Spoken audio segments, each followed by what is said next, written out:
चलिए जानते हैं बिहार की 25 बड़ी खबरों को। तो आगे बढ़ने से पहले आप सभी वीडियो को लाइक और चैनल को सब्सक्राइब जरूर कर दें।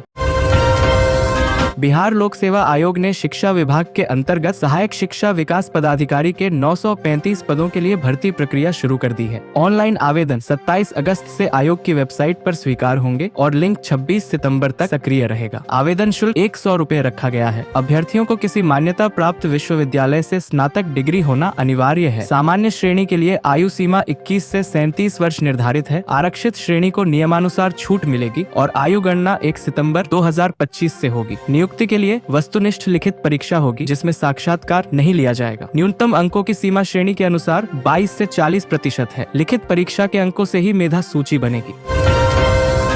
एशिया का सबसे चौड़ा 6 लेन पुल कल देश के प्रधानमंत्री नरेंद्र मोदी ने सिमरिया गंगा धाम बेगूसराय में जनता को समर्पित किया। इस मौके पर बड़ी संख्या में लोग पहुंचे और बारिश के बावजूद जबरदस्त उत्साह दिखाया। प्रधानमंत्री मोदी ने पुल का उद्घाटन और निरीक्षण करने के बाद लोगों की ओर हाथ हिलाकर अभिवादन किया। इस खास मौके पर सिमरिया धाम को दुल्हन की तरह सजाया गया था। लोगों ने बताया कि वह दूर दराज से केवल प्रधानमंत्री को देखने आए हैं। इस पुल के बन जाने से पटना और बेगूसराय के बीच यात्रा बहुत आसान और तेज हो जाएगी। साथ ही व्यापार और रोजगार के नए अवसर भी बढ़ेंगे। यह पुल क्षेत्र के विकास को नई गति देगा और लोगों की लंबे समय से चली आ रही बड़ी मांग पूरी करेगा। कार्यक्रम के बाद प्रधानमंत्री नरेंद्र मोदी लोगों का अभिवादन करते हुए लौट गए और बेगूसराय वासियों को यह बड़ी सौगात दी। प्रधानमंत्री नरेंद्र मोदी ने गया से दिल्ली के बीच चलने वाली अमृत भारत एक्सप्रेस ट्रेन का उद्घाटन किया, जिससे बिहार और दिल्ली के लोगों को बड़ी सौगात मिली है। इस मौके पर लोगों में जबरदस्त उत्साह देखने को मिला। अमृत भारत एक्सप्रेस आधुनिक सुविधाओं से लैस है और यात्रियों को आरामदायक सफर का अनुभव देगी।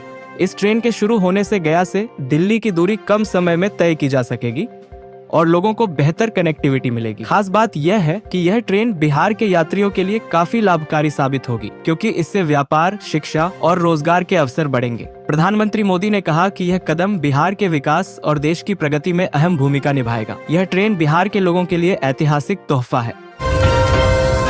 बिहार को कल बड़ी सौगात मिली जब प्रधानमंत्री नरेंद्र मोदी ने 570 करोड़ की लागत से बने अत्याधुनिक कैंसर अस्पताल का उद्घाटन किया। यह अस्पताल बिहार और आसपास के राज्यों के लोगों के लिए किसी वरदान से कम नहीं होगा, क्योंकि यहाँ कैंसर के इलाज के लिए आधुनिक तकनीक और बेहतरीन सुविधाएं उपलब्ध कराई जाएंगी। अब मरीजों को इलाज के लिए बाहर बड़े शहरों का रुख नहीं करना पड़ेगा, जिससे समय और खर्च दोनों की बचत होगी। अस्पताल के शुरू होने से न सिर्फ मरीजों को राहत मिलेगी, बल्कि डॉक्टरों और स्वास्थ्य कर्मियों के लिए भी रोजगार के अवसर बढ़ेंगे। प्रधानमंत्री मोदी ने कहा कि इस अस्पताल से बिहार के स्वास्थ्य ढांचे को मजबूती मिलेगी और गरीबों को सस्ती व बेहतर चिकित्सा सुविधा मिलेगी। उद्घाटन के मौके पर भारी संख्या में लोग मौजूद थे और उन्होंने इसे बिहार के लिए ऐतिहासिक कदम बताया। यह अस्पताल प्रदेश के लिए नई उम्मीद बनेगा। प्रधानमंत्री नरेंद्र मोदी ने कल पीएम आवास योजना ग्रामीण और शहरी के तहत लगभग 16,000 लाभार्थियों को नए घरों की सौगात दी और उनका गृह प्रवेश कराया। इस मौके पर कुछ लाभार्थियों को प्रधानमंत्री ने मंच से प्रतीकात्मक रूप से नए घर की चाबियां भी सौंपी। इस योजना का लाभ मिलने से गरीब और जरूरतमंद परिवारों के जीवन में नई रोशनी और खुशहाली आई है। अब उन्हें पक्के और सुरक्षित घर मिलेंगे, जिससे उनका जीवन स्तर बेहतर होगा। प्रधानमंत्री मोदी ने कहा कि सरकार का लक्ष्य है कि हर परिवार को अपना घर मिले और कोई भी बेघर न रहे। उन्होंने यह भी बताया कि इन योजनाओं से न सिर्फ लोगों को छत मिली है, बल्कि उनके सपनों को भी पंख लगे हैं। गृह प्रवेश के इस अवसर पर लाभार्थियों के चेहरे पर खुशी साफ झलक रही थी और उन्होंने प्रधानमंत्री का आभार व्यक्त किया। यह कदम सामाजिक न्याय और विकास की दिशा में अहम माना जा रहा है। बिहार के गया में प्रधानमंत्री नरेंद्र मोदी ने संविधान 130वां संशोधन विधेयक का जोरदार बचाव किया, जिसका विपक्ष ने विरोध किया है। पीएम मोदी ने अपने भाषण में साफ कहा कि यह कैसा न्याय है कि अगर कोई सरकारी कर्मचारी जेल जाता है तो तुरंत सस्पेंड हो जाता है, लेकिन अगर कोई मुख्यमंत्री या मंत्री जेल चला जाए तो भी वह कुर्सी पर बना रहता है और सत्ता का मजा उठाता है। उन्होंने कहा कि यह स्थिति लोकतंत्र और संविधान की गरिमा के खिलाफ है। प्रधानमंत्री ने लोगों से पूछा कि क्या यह व्यवस्था सही है और क्या इसे बदलना जरूरी नहीं है। उन्होंने इस संशोधन को भ्रष्टाचार और अपराध के खिलाफ एक ठोस कदम बताया और जनता से समर्थन मांगा। देश के प्रधानमंत्री नरेंद्र मोदी कल बिहार की धरती पर पहुंचे और लोगों को संबोधित करते हुए सीमावर्ती इलाकों की समस्याओं और घुसपैठ के मुद्दे पर कड़ा रुख अपनाया। उन्होंने साफ कहा कि बिहार के लोगों का अधिकार किसी और के बीच बांटने की इजाजत नहीं दी जाएगी। पीएम मोदी ने कहा कि जो लोग बिहार की जमीन और संसाधनों पर अवैध रूप से कब्जा करना चाहते हैं या घुसपैठ की कोशिश करते हैं, उन्हें बख्शा नहीं जाएगा। उन्होंने भरोसा दिलाया कि केंद्र सरकार बिहार के लोगों के हितों की रक्षा के लिए पूरी तरह प्रतिबद्ध है। मोदी ने कहा कि बिहार की जनता का हक सिर्फ बिहार वासियों का है और इसे सुरक्षित रखना सरकार की जिम्मेदारी है। विधानसभा चुनाव से पहले बिहार के मुख्यमंत्री नीतीश कुमार ने एक बड़ा ऐलान किया है। उन्होंने कहा कि राज्य में जल्द ही 50,000 से अधिक लोगों को रोजगार और नौकरी दी जाएगी। मुख्यमंत्री ने बताया कि सरकार लगातार युवाओं को नौकरी देने और रोजगार के नए अवसर पैदा करने पर काम कर रही है। विभिन्न विभागों में रिक्त पदों पर भर्ती की प्रक्रिया तेज की जाएगी और नई योजनाओं के जरिए युवाओं को काम मिलेगा। उन्होंने कहा कि बिहार का विकास तभी संभव है जब यहाँ के युवाओं को सही अवसर मिले और वे आत्मनिर्भर बने। इस ऐलान से बेरोजगार युवाओं में उम्मीद की नई किरण जगी है। नीतीश कुमार ने भरोसा दिलाया कि सरकार अपने वादे को पूरा करेगी और युवाओं के भविष्य को मजबूत बनाने के लिए हर कदम उठाएगी। बिहार में मानसून एक बार फिर सक्रिय होने जा रहा है और मौसम विज्ञान केंद्र पटना ने 22 से 26 अगस्त तक भारी से अति भारी बारिश की चेतावनी दी है। इस दौरान पटना समेत 15 जिलों में ऑरेंज अलर्ट जारी किया गया है। मौसम विभाग के अनुसार पटना, गोपालगंज, सिवान, सारण, कैमूर, रोहतास, औरंगाबाद, नालंदा, मुंगेर, बेगूसराय और खगड़िया में भारी बारिश हो सकती है, जबकि गया, नवादा, वैशाली, समस्तीपुर और पश्चिमी चंपारण में अति भारी बारिश की संभावना है। इन इलाकों में 30 से 40 किलोमीटर प्रति घंटा की रफ्तार से तेज हवाएं चल सकती हैं। साथ ही मेघ गर्जन और वज्रपात का खतरा भी रहेगा। विभाग ने लोगों से सतर्क रहने और खुले स्थानों, पेड़ों को बिजली के खंभों से दूर रहने की सलाह दी है।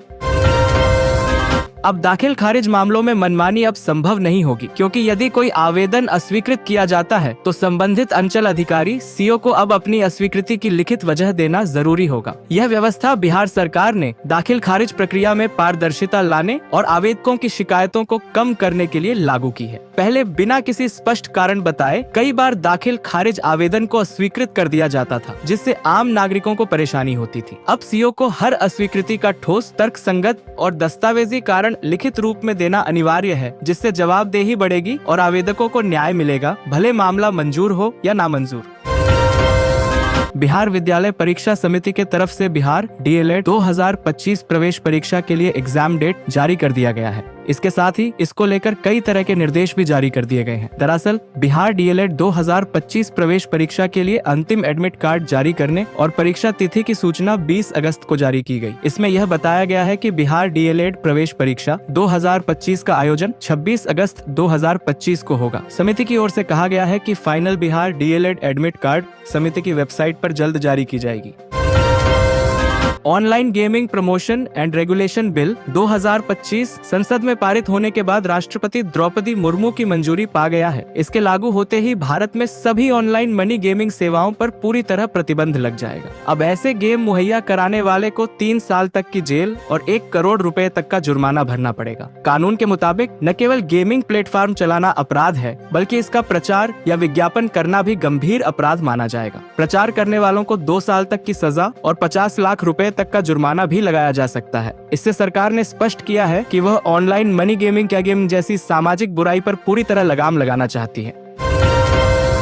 सुप्रीम कोर्ट ने बिहार के एसआईआर मामले में चुनाव आयोग को बड़ा आदेश दिया है कि अब वोटर लिस्ट में आधार कार्ड को भी मान्यता देनी होगी। अदालत ने चुनाव आयोग से 11 दस्तावेजों के साथ आधार कार्ड को वोटर पहचान पत्र के तौर पर शामिल करने का निर्देश दिया है। इससे पहले बिहार में वोटर लिस्ट से जुड़े कई विवाद और मतदाता पहचान संबंधित समस्याएं आई थीं। सुप्रीम कोर्ट का यह आदेश चुनाव प्रक्रिया को और पारदर्शी बनाने की दिशा में महत्वपूर्ण कदम माना जा रहा है। इसके तहत लोगों को मतदान के लिए अब अधिक सुविधाजनक और विश्वसनीय पहचान दस्तावेज उपलब्ध होंगे, जिससे मतदान प्रक्रिया में सुधार होगा और मतदाता सूची की विश्वसनीयता बढ़ेगी।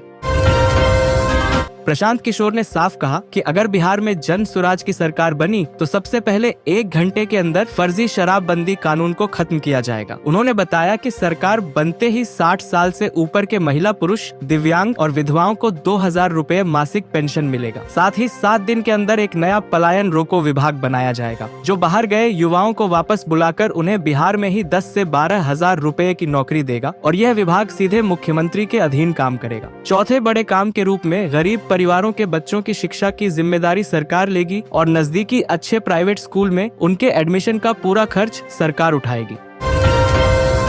राजगीर में 29 अगस्त से hero Asia cup hockey match का आयोजन होगा, जिसमें एशिया के शीर्ष हॉकी टीम हिस्सा लेंगी। इस खास आयोजन के लिए जगह पूरी तरह तैयार कर ली गई है। मैचों को LED वॉल पर लाइव दिखाया जाएगा ताकि दर्शक हर एक पल का आनंद ले सकें। उद्घाटन समारोह मुख्यमंत्री नीतीश कुमार करेंगे। यह बिहार के लिए गर्व की बात है और इससे राज्य का खेल क्षेत्र भी मजबूत होगा। राजगीर में लोग खेल के इस बड़े आयोजन का खूब उत्साह के साथ इंतजार कर रहे हैं। इस इवेंट से स्थानीय पर्यटन और अर्थव्यवस्था को भी फायदा होगा। सभी जरूरी सुरक्षा और स्वच्छता व्यवस्था को भी ध्यान में रखा गया है।